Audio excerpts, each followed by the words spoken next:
नमस्कार दोस्तों, आप सभी का हमारे चैनल स्पिरिचुअल सिंह पर बहुत बहुत स्वागत है जी। परमात्मा ने हमें इंसान बनाया है तो हमें अच्छा इंसान ही बनना चाहिए। आज हम बात करेंगे जीव हत्या के बारे में कि कैसे हम संसारी लोग कितने स्वार्थी होते हैं। भगवान ने मनुष्य की पेट की भूख खत्म करने के लिए दूध, दही, फल, सब्जियां, अनाज, मिठाइयाँ कितना कुछ दिया है। फिर भी मनुष्य अपनी जीभ के स्वाद के लिए इन सभी चीज़ों को छोड़कर दूसरे के घर को उजाड़ता है। दोस्तों, हमने कभी ये सोचा है कि अगर हमारे पारिवारिक मेंबर या हमारे बच्चे को कोई अपने स्वार्थ के लिए मार दे तो हमें कैसा लगेगा? तो फिर हम दूसरों को क्यों मारते हैं? क्यों जीव की स्वाद के खातिर दूसरों को मारकर खाते हैं? ऐसा पाप मत करो। इस बात की गवाही मैं नहीं, इस ब्रह्मांड के भगत जन, साधु जन और धार्मिक ग्रंथ भरते हैं। दोस्तों, भगत सदना जी जो एक उच्च कोटि के महात्मा हुए हैं, भगत सदना जी की वाणी श्री गुरु ग्रंथ साहिब जी में भी दर्ज है। भगत सदना जी सिंध प्रांत के रहने वाले थे जो अभी पाकिस्तान में है। इनका पारिवारिक पेशा कसाई का था, यानी जीवों को मारना और उनको बेचना। अब भगत जी कसाई का काम करते थे। एक दिन ऐसा आया जिसने उनकी ज़िंदगी बदल दी। एक शाहूकार रात को सदना जी के पास आता है और आकर बकरे का मांस मांगता है। भगत जी दुकान बंद करने वाले थे क्योंकि सारा मांस बिक चुका था, परंतु वो शाहूकार सदना जी का जानकार था।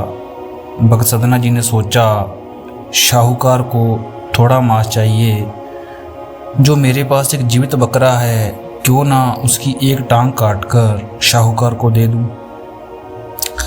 ये सोचकर सदना जी ने छुरी उठाई और बकरे की टांग काटने के लिए बकरे के पास गया। जैसे ही भगत जी टांग काटने लगे, बकरा आगे से हंसकर बोला, अरे सदना, ये क्या जग से बाहरी कर रहे हो? ये सिलसिला कब का चलता आ रहा है? क्या अभी तक तुम्हारा मन नहीं भरा? कभी तुम मुझे मारते हो, कभी मैं तुम्हें मारता हूँ। आज तुम मुझे काटो, कल मैं तुम्हें काटूंगा। ये बात सुनते ही सदना जी के हाथों से छुरी छूटकर गिर गई। ये बात सदना जी शाहूकार को बाहर बताने आते हैं। आकर देखते हैं वहाँ कोई शाहूकार नहीं था। सदना जी ने सोचा कि ये सारी करामात भगवान की है। उस दिन से सदना जी ने ये पेशा छोड़ दिया और परमात्मा के भजन में जुट गया और अंत में सदना जी उच्च कोटि के महात्मा बने। तो दोस्तों, ये संसार कर्मों का बंधन है। यहाँ जैसा बीजेंगे वैसा काटेंगे।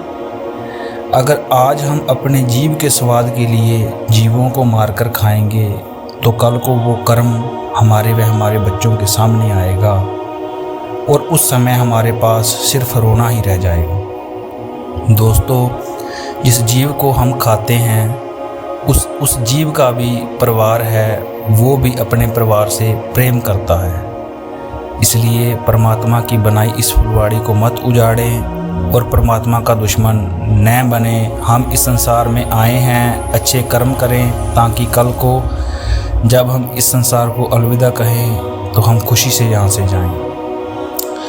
हम इंसान हैं, इंसानों वाले काम करें। अगर इतना कुछ जानकर भी जीव हत्या नहीं छोड़ी तो हमसे बड़ा राक्षस दुनिया में कोई नहीं है। गुरु ग्रंथ साहिब जी महाराज की गुरबाणी में दर्ज है, 68 तीरथ सगल पुन जी दया परवान। अर्थ, अगर हम जीवों पर दया करते हैं तो हमें 68 तीर्थों का फल घर बैठे ही मिल जाता है। इसलिए जीवों पर दया करें, उन्हें न मारें।